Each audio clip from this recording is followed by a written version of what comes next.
Nicaragua, 24 de febrero de 2026. Temas principales a tratar: las nuevas regulaciones sanitarias para la importación de alimentos, el millonario déficit financiero del partido de gobierno, las enormes utilidades del Banco Central en el primer mes del año y el perfil de los nuevos profesionales que entran al mercado laboral. Bueno, vamos a desempacar esto. Claro. Porque, es realmente asombroso cómo, al observar los detalles administrativos y financieros de un solo día en la vida de un país, se puede construir una radiografía completa de su funcionamiento. Totalmente. No se trata de simples números en un papel o de resoluciones aisladas que nadie lee, sino de un ecosistema que está profundamente interconectado. Así es. Y hoy vamos a tomar esas regulaciones comerciales más cotidianas, esas reglas exactas que deciden qué tipo de comida llega a los estantes del supermercado, y las vamos a conectar directamente con los flujos de miles de millones en la macroeconomía y, lo más importante, con la formación del capital humano. Exacto. Todo esto para entender con una precisión casi quirúrgica cómo se está moviendo la economía nicaragüense a principios de este 2026. Y es precisamente esa conexión estructural la que nos permite ir mucho más allá de la superficie. Cuando analizamos directrices administrativas junto a los estados financieros institucionales y la titulación académica de las universidades, dejamos de ver piezas sueltas de un rompecabezas. Ajá. De repente, la imagen completa aparece frente a nosotros. Cada número, cada sello de aduana y cada nueva regla sanitaria tiene un impacto directo e inmediato en la liquidez del país, en la eficiencia del mercado interno y, en última instancia, nos muestra la dirección estratégica hacia la cual se dirige toda la maquinaria de una nación. Exacto. Así que empecemos por lo más cotidiano, por lo que todos entendemos, el plato en la mesa. Existen dos nuevas regulaciones del Ministerio de Salud, específicamente las resoluciones ministeriales 37-2026 y 73-2026. Las famosas resoluciones de este mes. Sí, que cambian de manera muy práctica la forma en que entran los alimentos procesados al país. Lo que llama muchísimo la atención al revisar estos textos es el nivel de apertura y pragmatismo para aceptar certificaciones internacionales. Es un cambio de paradigma, digamos. Formalmente certificados de instituciones de altísimo peso global. Por ejemplo, si un alimento procesado ya tiene el visto bueno de la FDA, que es la Administración de Alimentos y Medicamentos de los Estados Unidos, entra. Así de simple. Si son productos cárnicos, avícolas o lácteos y traen el sello del USDA, el Departamento de Agricultura estadounidense, también. Y lo mismo aplica para el alcohol y el tabaco con el TTB, que es la oficina que regula esos rubros allá. En términos prácticos, es como si se estuviera creando una vía rápida, una autopista VIP en las aduanas para cualquier producto que ya haya pasado por el rigor de estas agencias internacionales. Lo fascinante aquí es el porqué. El porqué detrás de esta medida y cómo refleja una búsqueda sumamente agresiva de eficiencia logística. Al aceptar directamente los certificados de libre venta o exportación emitidos por estas entidades extranjeras, el país está eliminando una enorme capa de redundancia burocrática. Pensemos en esto. A ver. Un producto que ya demostró ser seguro en un mercado tan altamente regulado y estricto como el estadounidense, pues no necesita reinventar la rueda y pasar por los mismos exámenes al llegar a la aduana nicaragüense. Es un ahorro de tiempo y dinero monumental. Claro, porque cada día en la aduana cuesta dinero. Dinero que al final paga el consumidor, exacto. Además, hay que destacar que la resolución es muy cuidadosa en aclarar que esto no contradice las reglas del juego regionales, el famoso Reglamento Técnico Centroamericano, o RTCA, sobre alimentos procesados. Más bien actúa como un facilitador comercial. Lo que se ve en el supermercado día a día. Aborda el eterno dilema de las fechas de caducidad. Uy, sí, eso es un tema crítico. Si un producto importado no dice literalmente la frase fecha de vencimiento en español, pero trae leyendas en inglés como Best Buy o abreviaturas que a veces confunden como EXP, BTO o CAD, la nueva regla dice que ahora son legalmente equivalentes a la fecha de vencimiento declarado por el fabricante. No hay necesidad de reetiquetar todo. Que antes era un dolor de cabeza logístico enorme. Imagínate. Y si de plano no trae la fecha en la etiqueta principal, se instruye al importador a colocar una etiqueta complementaria basada en la ficha técnica original. Pero a ver, el detalle que realmente rompe el molde tradicional y que me dejó pensando, es ¿qué sucede si un producto llega vencido a la aduana? Ojo aquí. Automáticamente cualquiera pensaría que se desecha, se incauta o se quema, ¿verdad? Es lo que dicta el sentido común tradicional. Pues no.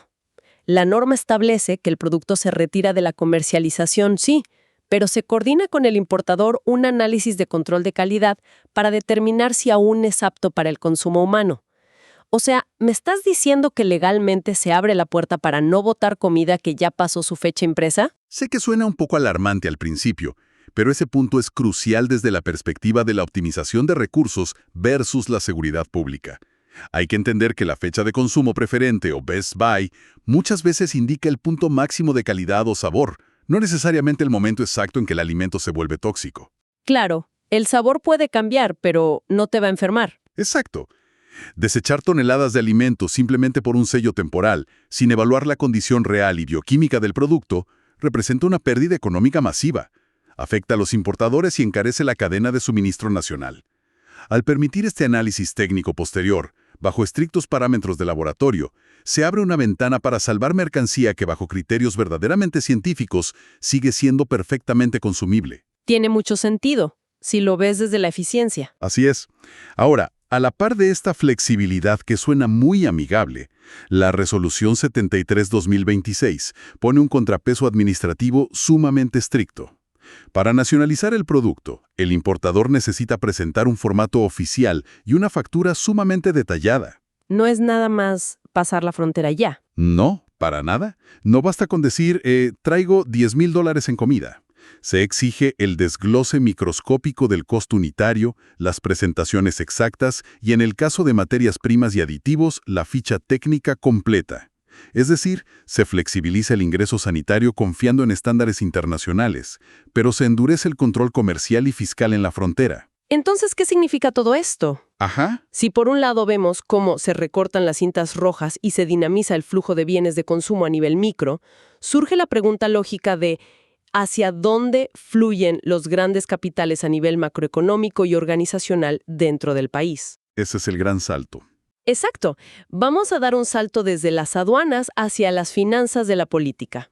Específicamente, observando los estados financieros correspondientes al año 2025 del Frente Sandinista de Liberación Nacional, el FSLN. Y ojo, un recordatorio rápido y necesario antes de sumergirnos en esto. Aquí nos vamos a enfocar estrictamente en observar los datos contables puros y duros proporcionados en estos estados financieros de 2025. Como debe ser en cualquier análisis financiero. Totalmente. El objetivo es entender la huella económica y las escadas de capital, sin tomar ninguna postura política ni evaluar la gestión en sí. Dicho esto, fíjate que es verdaderamente impactante ver la contabilidad de una organización política estructurada con el rigor de una corporación gigante. Solo para poner la escala en perspectiva, el balance reporta unos activos totales que superan los 314.5 millones de córdobas. Es una cifra tremenda. Y si conectamos esto con el panorama general de la administración de grandes capitales, el desglose de ese balance general es muy revelador sobre la naturaleza operativa de esta organización. Cuando escuchamos la palabra activos, es fácil imaginar cuentas bancarias llenas de efectivo disponible. Claro, uno piensa en liquidez inmediata. Pero de esos más de 314 millones en activos totales, una parte sustancial no es liquidez inmediata. Vemos más de 163 millones de córdobas clasificados bajo el término contable de propiedades de inversión y otros 107 millones en propiedad, planta y equipos netos. Ok. Para ponerlo en términos más sencillos, esto significa que son dueños de muchísimos bienes raíces e infraestructura tangible. Esto refleja una huella física y un patrimonio inmobiliario profundamente consolidado a lo largo de todo el territorio. No estamos hablando simplemente de una maquinaria electoral temporal que se arma y desarma cada cierta cantidad de años. No, para nada. Estamos viendo los libros de una entidad con un equipamiento masivo que naturalmente requiere un mantenimiento financiero constante. Y es precisamente cuando revisamos el estado de ingresos y egresos del 2025 donde los datos empiezan a contar una historia fascinante sobre cómo se sostiene esa maquinaria. Primero, miremos la entrada de dinero. El ingreso total reportado para el año es de aproximadamente 664.6 millones de córdobas, pero el detalle crítico es de dónde viene ese dinero. Ajá, las fuentes de ingreso. De esa cifra, un monto absolutamente abrumador, cerca del 80%, o sea, más de 543.8 millones, proviene directamente del rubro clasificado como donaciones. Ese es, sin lugar a dudas, el motor principal de su financiamiento. Y hay otro dato estructural muy curioso en los ingresos.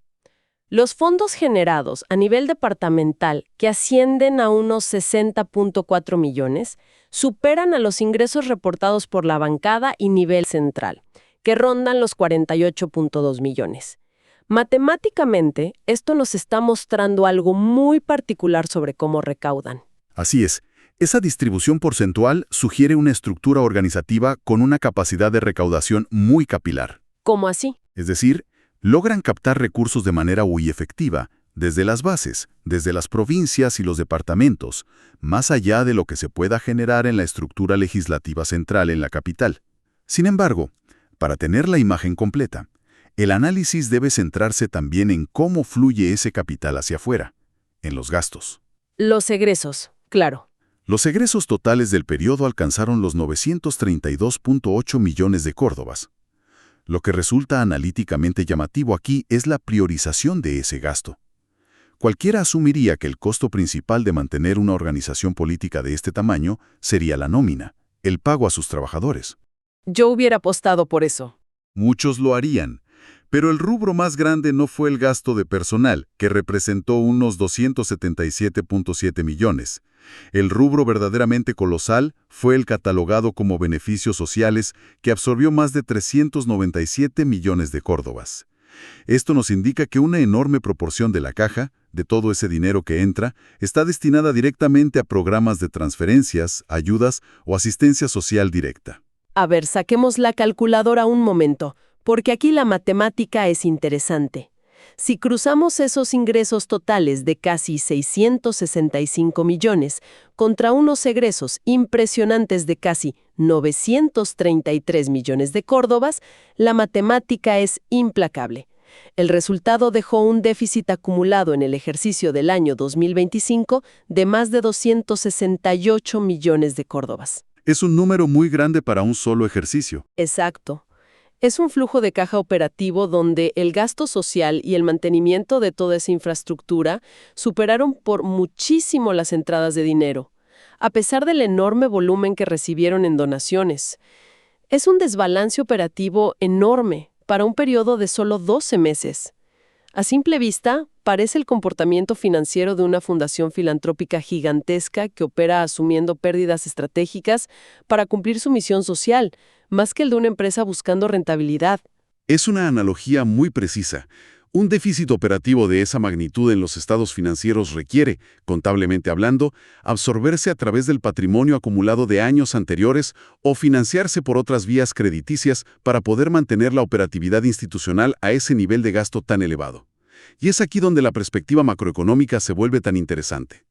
Porque esto plantea una pregunta importante cuando contrastamos la liquidez, los déficits y las finanzas de una organización de naturaleza política y social frente a las finanzas de una institución cuya única y estricta naturaleza es el resguardo del valor macroeconómico de todo el país. Es el contraste perfecto para seguir avanzando. Porque si ese déficit de 268 millones en todo un año nos muestra una cara de la moneda del gasto interno, los números del Banco Central de Nicaragua, tan solo en el primer mes de 2026, nos muestran una realidad macroeconómica que juega en una liga totalmente distinta. Estamos hablando de escalas astronómicas. Literalmente astronómicas. El balance general del Banco Central muestra activos totales por más de 377.000 millones de córdobas. Es una cifra que, de verdad, cuesta imaginar. Y de esa montaña de capital, la inmensa mayoría, más de 302.000 millones de córdobas, están sólidamente anclados en lo que llaman activos de reserva. Ayúdanos a traducir esto. ¿Qué significa tener 302.000 millones en activos de reserva en la práctica? Para entenderlo de forma sencilla, La estructura del balance de un banco central es básicamente el termómetro de la estabilidad financiera de una nación entera. Ok. Esos más de 302.000 millones en activos de reserva funcionan como la gran cuenta de ahorros para emergencias del país. Es el colchón de liquidez internacional, compuesto principalmente por depósitos, bonos e inversiones seguras en el exterior. Es el músculo financiero que garantiza que el país pueda pagar sus importaciones, cumplir con los pagos de la deuda externa y, sobre todo, mantener la estabilidad del tipo de cambio frente a cualquier presión o crisis externa. No es dinero para gastar en el día a día. Claro, no es la caja chica. Para nada. Es una posición de defensa macroeconómica construida metódica y estratégicamente a lo largo del tiempo. Y dentro de esa muralla de defensa macroeconómica, hay líneas de detalle en el balance que son como hacer un viaje en el tiempo al origen mismo del concepto del dinero. Es fascinante ver cómo en pleno siglo XXI, en este año 2026, el respaldo físico sigue existiendo y se contabiliza al centavo. El oro y la plata. Sí, el Banco Central reporta en sus activos, bajo el rubro de metales preciosos, más de 181.5 millones de córdobas en oro. Y no se detienen ahí. También mantienen líneas contables sumamente precisas para la plata, con 9.9 millones, y hasta para el níquel, con cerca de 1.3 millones de córdobas. Te juro que al leer esto, uno no puede evitar imaginarse un dragón de fantasía sentado sobre una montaña de monedas de plata y lingotes de oro en alguna bóveda hipersegura en Managua. Es una imagen muy gráfica. Es que, en medio de un mundo dominado por transacciones digitales, criptomonedas y reservas en divisas extranjeras que solo existen en pantallas, saber que el balance general aún cuenta el peso de metales físicos reales le da una tangibilidad increíble a toda esta riqueza. Y fíjate que esa imagen de la bóveda no está tan alejada de la realidad conceptual. Esos metales preciosos actúan como el ancla histórica de las reservas. Son un activo refugio de última instancia que tiene valor intrínseco y que no depende de la deuda, la política o la estabilidad de ningún otro país. Tienen un valor universal. Así es, pero más allá de ver el balance como una fotografía estática de lo que tienen guardado, lo verdaderamente notable es observar la dinámica de cómo generan valor en el muy corto plazo. A ver. Que abarca únicamente del 1 al 31 de enero de 2026, vemos que el Banco Central generó ingresos financieros totales por 886.8 millones de córdobas. La mayor parte de esto proviene de los rendimientos de esas mismas inversiones internacionales que mencionamos. Tras deducir todos sus gastos financieros y operativos, la institución cerró ese único mes con una utilidad neta, una ganancia limpia para el periodo, de 311.1 millones de córdobas. O sea, pensemos en esa proporción por un momento. Mientras que en la sección anterior analizábamos cómo una estructura política asumía un déficit de 268 millones de córdobas a lo largo de 12 meses completos para sostener sus operaciones sociales, aquí estamos viendo que la institución rectora de la política monetaria generó utilidades por encima de los 300 millones de córdobas en apenas 31 días. El contraste es fenomenal. Las escalas son alucinantes. Y claro, toda esta monumental maquinería financiera, tanto a nivel gubernamental, de bancos centrales, como corporativo privado o de importaciones, pues no se administra sola con inteligencia artificial, requiere de personas. Aterricemos todos estos miles de millones en las personas de carne y hueso que manejan la economía real. El capital humano. Exactamente. Por un lado, tenemos un rigor absoluto en el ejercicio profesional ya establecido. Vemos acuerdos recientes del Ministerio de Educación renovando las licencias para contadores públicos autorizados, los famosos CPA, por periodos de 5 años.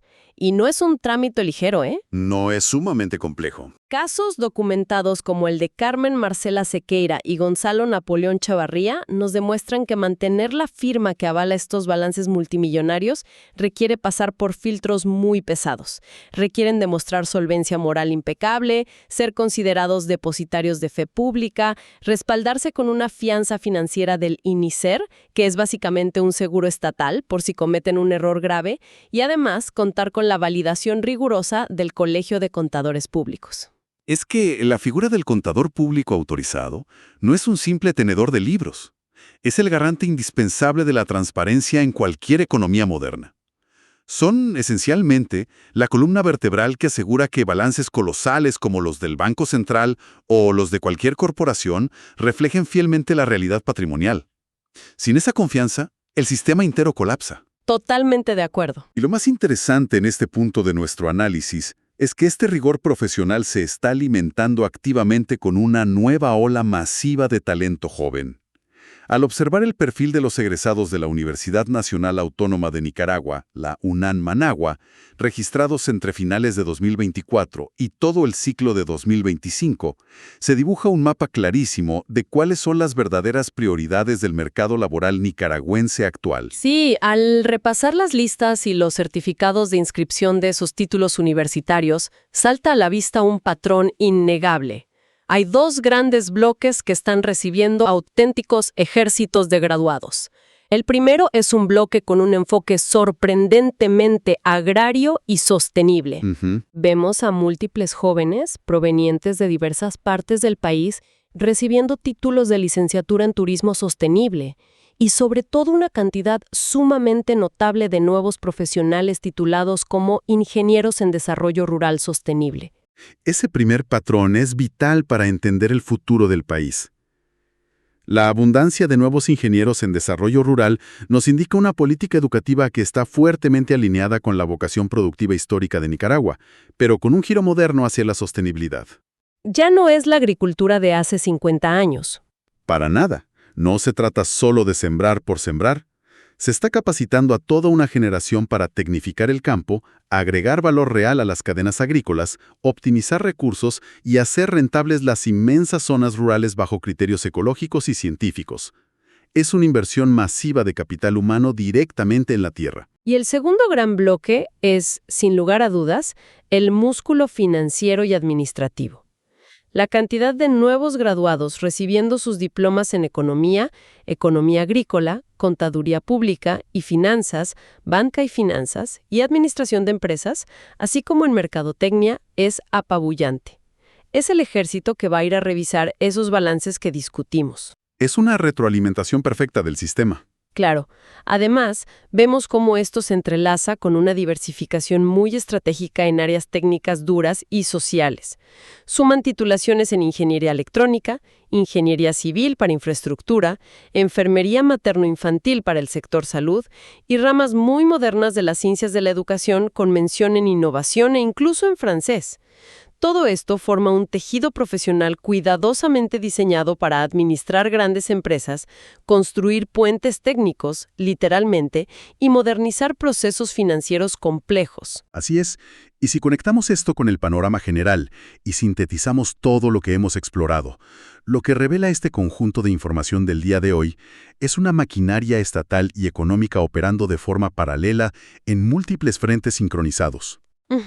Por una parte, observamos cómo se flexibilizan meticulosamente las barreras burocráticas comerciales en las aduanas para asegurar el abastecimiento eficiente y seguro de alimentos mediante la aceptación de estándares internacionales. Paralelamente, presenciamos el manejo de gigantescos flujos de capital, evidenciando un contraste contable profundo. Los dos extremos de la moneda que vimos. Exactamente. Por un lado, los enormes desembolsos destinados al beneficio social de una gran organización política que opera con déficit, y por el otro, las sólidas e inmediatas utilidades financieras que acumulan las reservas del Banco Central mes a mes. Y sustentando toda esta inmensa estructura comercial, política y monetaria, el sistema educativo público está graduando sistemáticamente a perfiles profesionales meticulosamente enfocados en los dos pilares que sostienen todo lo demás: la exactitud financiera y administrativa, y el desarrollo técnico y sostenible de las áreas productivas y rurales. Entonces, si las regulaciones sanitarias se flexibilizan hoy para dinamizar al máximo la entrada diaria de alimentos importados, mientras el país forma simultáneamente ejércitos enteros de jóvenes ingenieros dedicados al desarrollo rural, y el Banco Central acumula utilidades multimillonarias para fortalecer sus reservas, cabe preguntarse, ¿estamos viendo la transición planificada hacia una economía que buscará sustituir gradualmente esas importaciones masivas, aprovechando toda esa fuerza de trabajo agrícola tecnificada e inversiones estratégicas en los próximos años?